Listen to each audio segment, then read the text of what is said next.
Yan, sa may mga bata diyang estudyante or mahilig ng mga varsity bag or sa mga batang estudyante na mahilig sa mga elite bag. So ito, version 2, version 3, sorry. Version 3.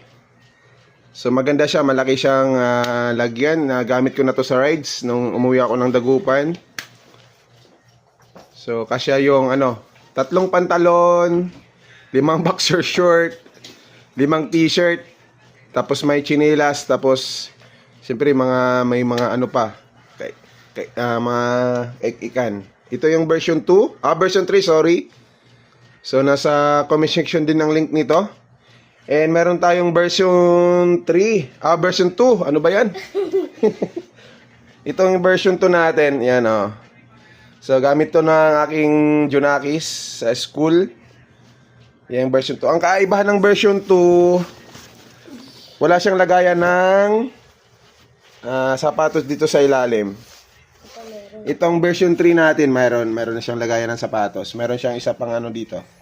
May zipper po dyan para doon isaksak yung ilagay yung sapatos. Yung elite. Pero meron pa rin siyang dito, 2 pouch.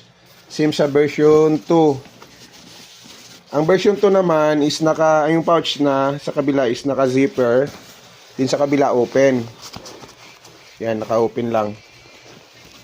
Then naka-bubble na siya, naka-bubble. Yan. Yung elite. Tapos yung elite na pangalan niya sa version 2 is nasa nasa strap, sa sling. Ang version 2 naman, 3, ang elite na pangalan is nandito sa labas. So ito yung likod niya. Yan. Yan, nakabubble din yan. So meron na akong tinakpan dito na brand niya, so bawal makita. So meron meron yan ditong brand, ito brand name, meron yan diyan. Alam niyo na yan kung ano 'yon. Sa mamahilig sa elite. So pati dito meron, kaya nilagyan ko ng panyo yan. So may brand name pa rin dyan. So available yan sa aking Hilo Basket.